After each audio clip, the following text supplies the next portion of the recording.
I hope you all are fine. So in this video we are going to discuss chapter number 2 of class 6, representation of earth.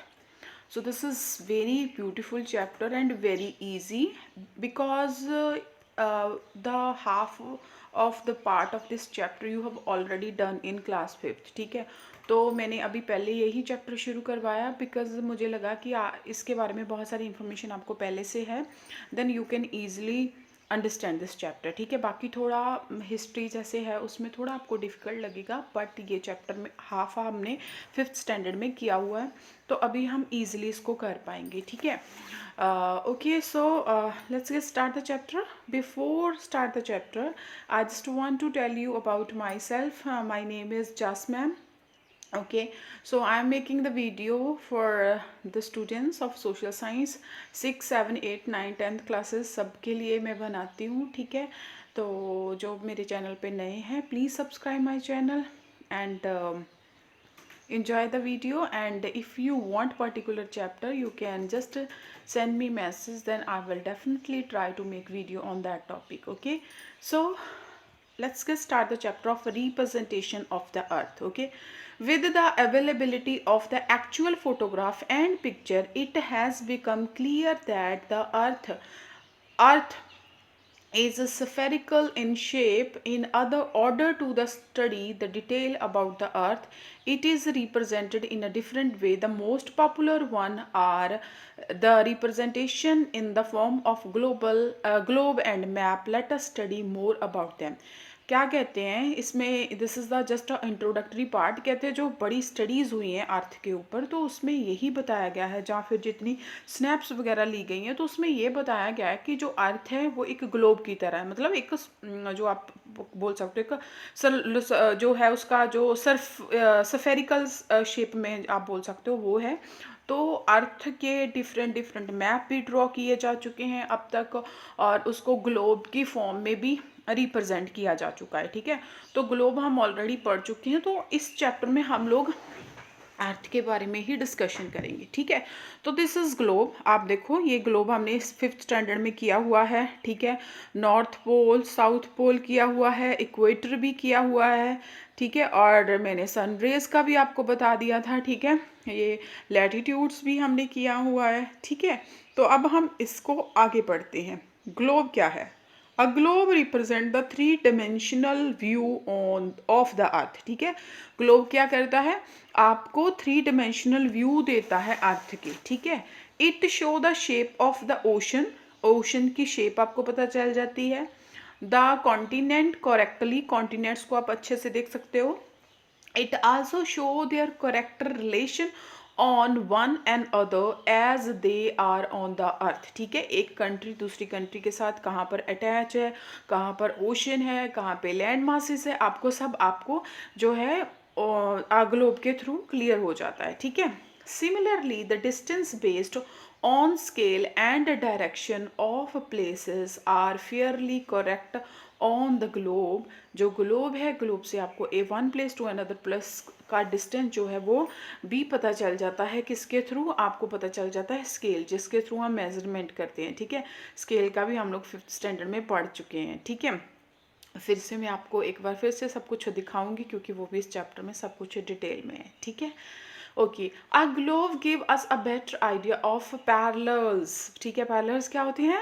Latitudes. ठीक है, ये देखो जो यहाँ पर लेटी हुई लाइंस है, ये सर्कुलर लाइंस है ना, दैट इज कॉल्ड लैटिट्यूड्स, है ना. और मेरेडियंस, लॉन्गिट्यूड्स, जो सीधी खड़ी हुई लाइन मतलब सीधी होती हैं ऐसे. ठीक है, तो उसको बोलते हैं लॉन्गिट्यूड. खड़ी लाइंस होती हैं जो ग्लोब पे. ठीक है, दैट आर इमेजिनरी लाइन. ठीक है, एज इट इज 3 dimensional. ठीक है, and it help us to understand how night and day occurs and how seasons are caused. ठीक है, तो आपको हमने रोटेशन एंड रेवोल्यूशन का चैप्टर हमने पिछले साल पढ़ा था. उसमें हमने बताया था कि जब रोटेशन होती है तो जो अर्थ है अपना एक सर्कल जो है 24 आवर्स में कंप्लीट करती है, उससे डे एंड नाइट बनते हैं.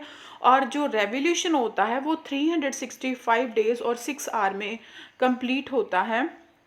ठीक है, तो उसको हम जो है उससे क्या होता है, उससे सीजन में चेंजेस आती है. विंटर, समर, स्प्रिंग सीजन वो आते हैं. ठीक है, Okay, only a globe give us idea about the tilt of the earth axis, ठीक है। अर्थ टिल्ट है तो उसकी जो एक्सेस है वो कैसे रोटेट करती है, ठीक है। तो वो सारा आइडिया हमें ग्लोब्स के थ्रू मिल जाता है, ठीक है। ये एक्सेस ऑफ द अर्थ है, ये इस पे आप देख सकते हो जो पिक्चर है, that is given axis of the earth, ठीक है। With all this advantage the globe has certain limitations also, globe की कुछ लिमिटेशंस भी है, कुछ कमियां भी है। क्या कमियां हैं? It is difficult to carry the globe around. अब देखो भी, मैं आपको बोलूँ कि बेटा कल स्कूल में ग्लोब लेके आना, तो थोड़ा मुश्किल है। वैसे अभी टाइनी ग्लोब्स आ चुके हैं और अमेजोन पे मैंने कल देखा, मैं आपके साथ लिंक भी शेयर करूँगी। एक स्वीट सा एक ना बड़ा प्यारा सा ग्लोब है, और वो ग्लोब के साथ एक छोटा सा एक मिरर मिल रहा है ना, बड़ा प्यारा है। और उससे आप ना ग्लोब पे जो होते हैं, जो जो मतलब इंफॉर्मेशन दी है ओशंस के बारे में, कॉन्टिनेंट के बारे में, तो आप उसे ईजिली रीड कर सकते हो, क्योंकि वहाँ पे इंफॉर्मेशन स्मॉल लेटर्स में होती है। तो आप उस मिरर के हेल्प से उसको रीड कर सकते हो। If you wish to purchase that globe, because globe तो बहुत इंपॉर्टेंट है एसएसटी के लिए, तो मैं आपको लिंक शेयर कर दूंगी, आप वहाँ से ले लेना। देन डेफिनेटली आपको डिस्काउंट वगैरह भी मिल जाएगा ईजिली, क्योंकि वो चीप प्राइस में ही है, ठीक है। Okay, now come on the next point, that is it is difficult to carry the globe around. कहते हैं हमें अपने अपने साथ ग्लोब को उठा के लेके जाना मुश्किल होता है।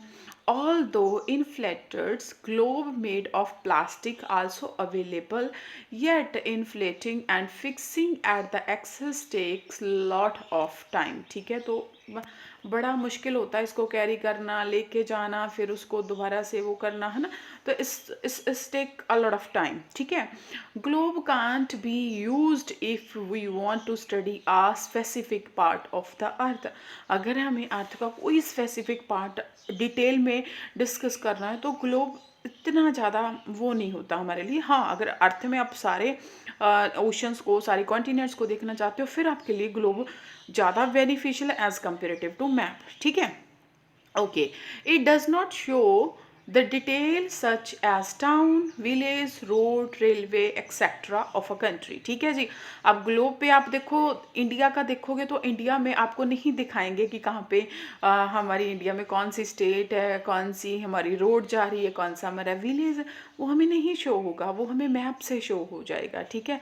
ग्लोब से नहीं शो होगा, बट मैप से सारी कंट्रीज और सारे कॉन्टिनेंट्स को शो करना बड़ा मुश्किल होता है करेक्ट पोजीशन में, है ना। तो ग्लोब का वो बेनिफिट है, बट ये थोड़ी सी कमी है ग्लोब में कि हम लोग सब कुछ नहीं देख सकते। If we want to study a country, a state और a district, a map is a more useful, ठीक है जी। तो मैप ज़्यादा यूज़फुल है। तो ये पढ़ा हमने ग्लोब के बारे में, ठीक है। तो ग्लोब का हमने नॉर्थ पॉइंट, साउथ पोल ये पढ़ लिया, इक्वेटर पढ़ लिया, लॉन्गिट्यूड लैटिट्यूड्स पढ़ लिया, ठीक है। रेवोल्यूशन और रोटेशन का पढ़ लिया, ठीक है। अब हमने पढ़ लिया कि ग्लोब की लिमिटेशंस क्या है, वो भी हमने पढ़ लिया। इसको कैरी करना मुश्किल है, या डिटेल में नहीं होता, विलेज, टाउन, डिस्ट्रिक्ट, रोड्स वगैरह नहीं हम लोग देख सकते, है ना। तो हम किसी से स्पेसिफिक एरिया की अच्छे से स्टडी नहीं कर सकते, बट इसके बेनिफिट भी तो हैं कि हमें ये थ्री डिमेंशंस के बारे में इंफॉर्मेशन देता है, हमें ये कॉन्टिनेंट, ओशंस के बारे में नॉलेज देता है, हमें ये one particular like one continent to other continent और ओशंस का डिस्टेंस हमें बताता है, हमें मेरिडियंस के बारे में नॉलेज देता है ना। तो बहुत सारे फ़ायदे भी हैं, but still if you want to take a knowledge about some particular place, then map is very useful for you. Okay, so now what is the map? A map is a representation of earth or a part of it down on flat surface as per the scale. Okay, तो map क्या है? एक part है, एक representation, एक page है जिसपे आपको किसी भी अर्थ के टुकड़े, अर्थ के एक पार्ट का नॉलेज होता है, जो ड्रॉ किया होता है, वहाँ पे फ्लैट सरफेस होता है, तो आप with the help of scale उसको अच्छे से रीड कर सकते हो, अंडरस्टैंड कर सकते हो। A map is a two dimension. Map पे सिर्फ टू डिमेंशंस होती हैं, रिप्रेजेंटेशंस ऑफ द अर्थ की टू डिमेंशंस होती हैं, कौन कौन सी?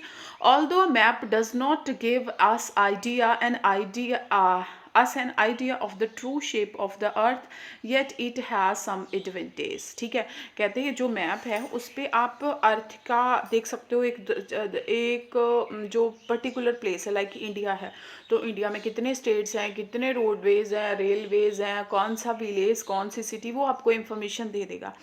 लेकिन उसमें बाकी कंट्रीज़, लाइक कौन सी कंट्री कहाँ पे है उसका, मतलब it's hard to give the information in each and every country in detail. ठीक है, तो जो मतलब जो पर्टिकुलरली जो शेप में है वही ऐसे जैसे ग्लोब पे हम देखते हैं तो वो नहीं देख सकते। यहाँ पे सिर्फ एक फ्लैट पेज है और पेज पे हम लोग वो चीज़ नहीं ड्रॉ कर सकते करेक्टली जो है ना। बट हाँ, आपको डीपली नॉलेज लेने के लिए जो मैप है वो बहुत ज़्यादा हेल्पफुल है। ठीक है जी, ओके।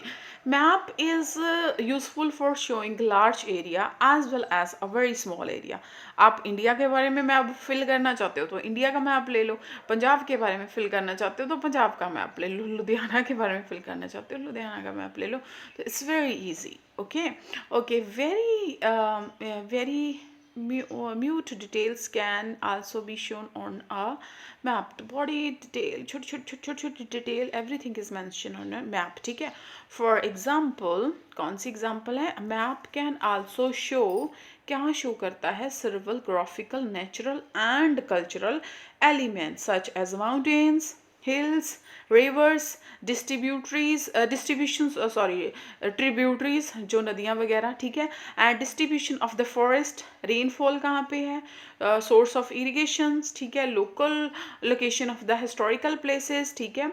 और a map can be folded, rolled और bound in a book and carry easily. अब क्या है देखो, एक तो आपको रिवर, वहाँ पे कितनी कल्चरल जो प्लेसेस हैं, ठीक है, हिस्टोरिकल प्लेसेस हैं, माउंटेन है, हिल्स है, कितने रिवर्स है, सब कुछ आपको मैप के थ्रू पता चल जाता है। और क्या पता चलता है, आप को मतलब डीपली नॉलेज हो जाती है, इरिगेशन सिस्टम कहाँ है, लोकल एरिया कहाँ पे है, ठीक है, सब कुछ, होटल कहाँ पे है, बनियन ट्री कहाँ पे है, टेम्पल कहाँ पे, सारी नॉलेज मिल जाती है आपको। ठीक है, बट इसके और भी ज़्यादा फ़ायदे हैं। What that is, it's easy to carry. इसको आप फोल्ड करके पॉकेट में भी डाल लो, साथ में कैरी कर लो, इट्स वेरी इजी। ठीक है, और इसको रोल कर सकते हैं, फोल्ड कर सकते हैं, इसकी बुक को इजीली कैरी कर सकते हो। ठीक है, मैप की एक बुक आती है, ठीक है। और मैप से बात याद आई मुझे, मैप भी आपको कई बच्चे मुझे बोलते हैं ना कि मैम मैप नहीं मिल रहे हमें, ये वो, तो बहुत मुश्किल है।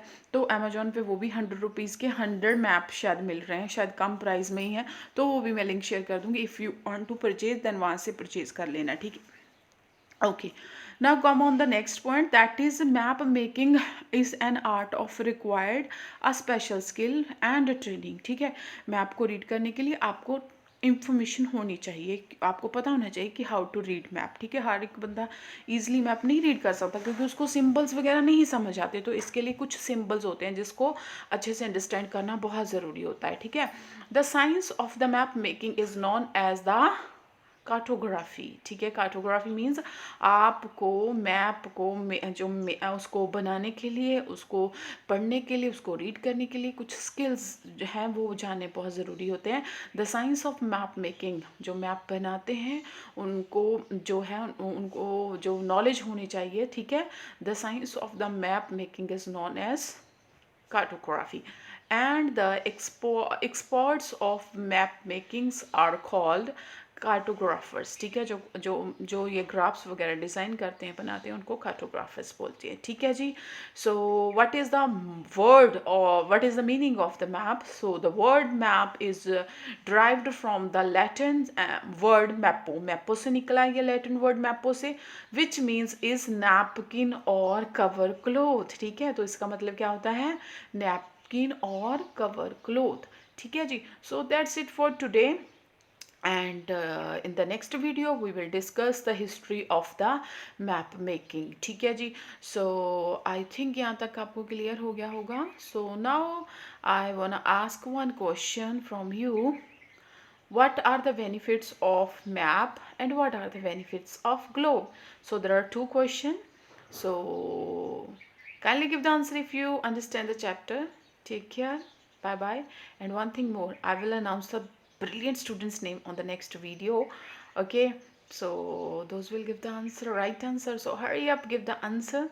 And thank you so much. अपना ध्यान रखिए। Take care. Bye bye.